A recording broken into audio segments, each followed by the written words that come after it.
Hello there, YouTube. It's Asset Builder here, and I want to put another video today for another very interesting discussion and topic. Today's topic is $100 an ounce silver. Will we get there? And if so, what is the path? What is that road look like for $100 an ounce to be reached? So stay tuned. We'll be right back, and we'll continue with this conversation.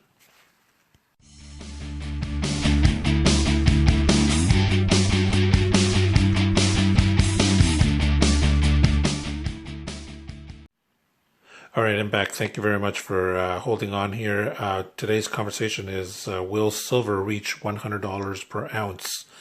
And if so, what does that road look like? What's the path from today at $17.40 per ounce on February 3rd, 2017 to get to $100 an ounce? So that's the discussion today, and definitely want to hear your feedback and comments. You guys are awesome out there. You're always participating in my videos, so I thank you very much for all your participation and comments.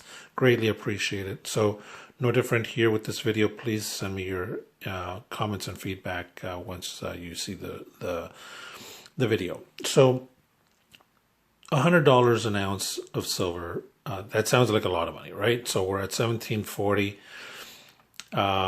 But you know what? We will get there. There's no doubt about it. Now the question is, what's the time frame, right? So just regular inflation at 2%, 3%, 4%, whatever it may be, will get us to $100 an ounce for silver. But it'll take us 100 years or some crazy number like that. So I'm not talking about that. I'm talking about what will get us to $100 an ounce within the next 10 years, as an example. So here's my thoughts. So I think that we can see $50 an ounce for silver within the first term of President Trump's presidency. So that's the next 4 years. I think we can get to $50 an ounce. And then in the second term, if he does become president for a second term, I think we can see $100 within this second term of his presidency. So that's about 8 years from now. And here's what I think would probably be the case to get us there. So President Trump is signing executive orders for manufacturing in America, made in America. He's having conversations with industry leaders, automakers, pharmaceuticals, technology companies, small businesses, and basically telling them the following: make your products in the United States. Build factories in the United States, hire American workers, manufacture your products here, use the raw materials that go into your products from American sources. So whether it be steel, aluminum, plastics, whatever it may be, use American products. So he really wants to grow the home base here, and that's going to drive prices through the roof, I think. So inflation, if you just watched my recent video on, inflation here in the United States, the Made in America driving the gold price, I think that's significantly the case for the silver price as well. So we will see a spike in inflation, which will drive gold and silver up in price. So that's the first catalyst that I see. The second catalyst is the huge demand from new technologies that are being widely used by the world. So smartphones, television sets, the flat panel TV screens that we all are buying and putting into our homes, solar generation of electricity, solar panels, on and on and on. There is a huge move towards all these technological devices, and just in the last 5 to 10 years, we've seen dramatic changes in how we use technology. So my smartphone that I have today, I can do so much with it. I hardly touch my laptop anymore. So everybody's spending $200 to $500 to $800 on a smartphone, right? Well, and there's billions of them on the earth already. They all have silver in them. Those smartphones really didn't exist 5, 6, 7 years ago, but they do today. Flat panel TVs, 5, 6, 7 years ago, they were just scratching the surface, right? Today, every home has them. So the adoption rate for some of these technologies is just huge. Where, for example, it took the VCR about 30 years to penetrate into 80% of the homes in America.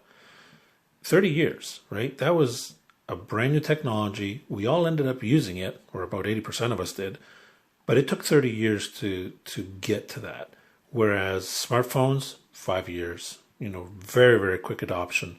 Flat panel TVs, again, same thing, very, very quick adoption.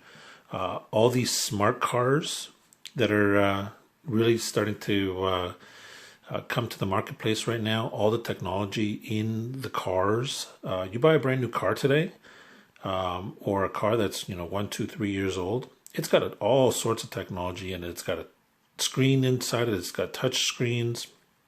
It's got all the same kind of technologies that your phone has. You can almost do your banking in a car these days. And I wouldn't be surprised if in the next 5 years we start to see a proliferation of autonomous vehicles on the roads. They are starting to come out today. You go and test drive a brand new vehicle, and it has lane shift assist. It's got predictive steering. It's got predictive braking. It's got all sorts of technologies that really 3, 4 years ago it didn't exist in a car. So autonomous vehicles, they're just around the corner. Uber is starting to use them. So lots of technology. Now the point is, technology uses a lot of silver. So the demand for silver is going to go through the roof. It already is. So that's the second catalyst. The third catalyst is that really silver prices have been so depressed for a while now that the mining industry really stopped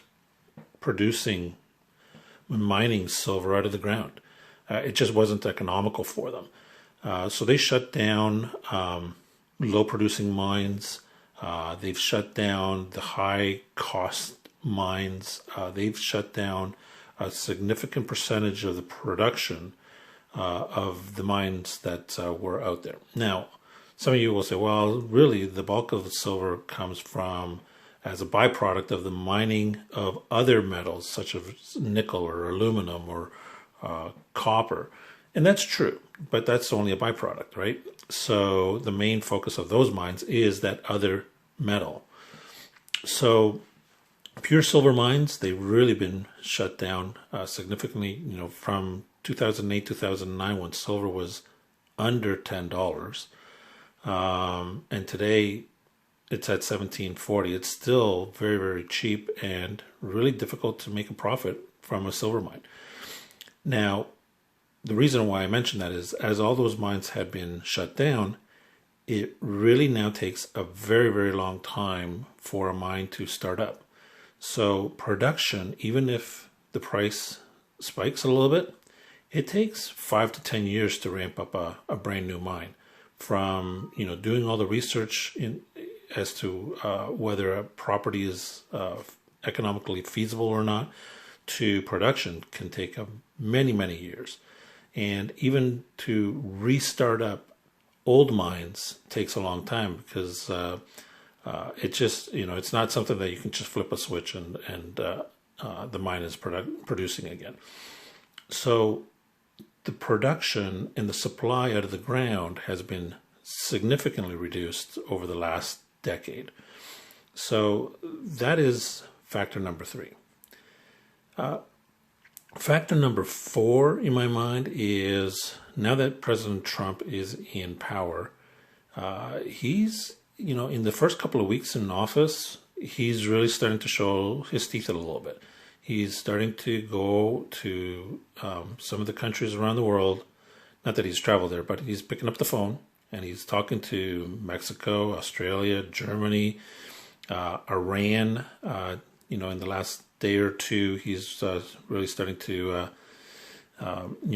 put it to them a little bit. He's starting to create a little bit of a ripple in the stability around the world. Now, this video is not here to debate whether it's the right thing to do or the wrong thing to do. That's not the purpose of this video, and I do not want to get political about it.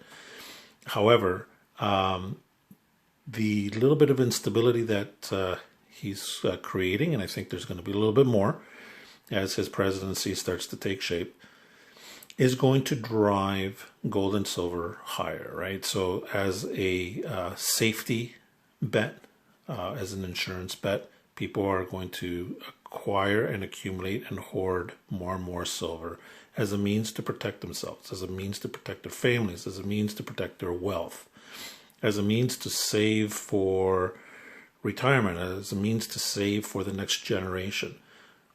All those reasons for acquiring silver during a period in time when the world is, maybe not fighting so much, but starting to have some terse conversations, a little bit of more of a, banging fist on the table kind of conversations.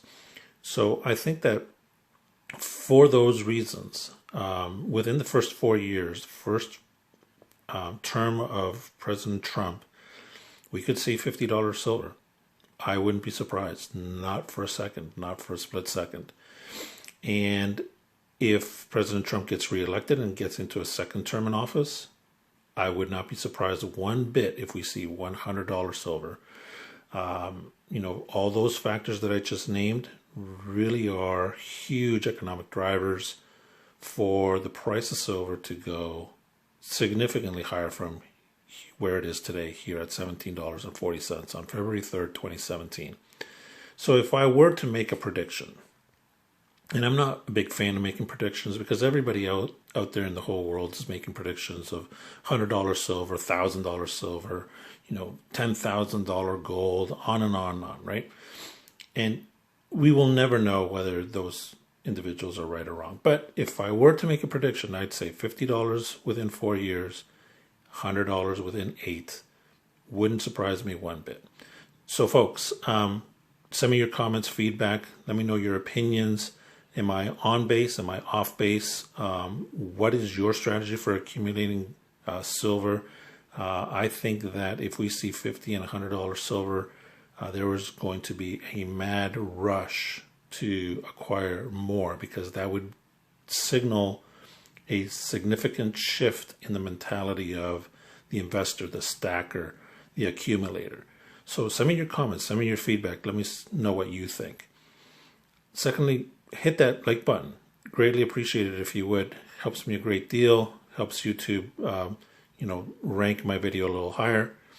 And if you have not subscribed to my channel, please subscribe to my channel. Lots of great content already uploaded and lots more great content yet to come. Thank you very much, everybody.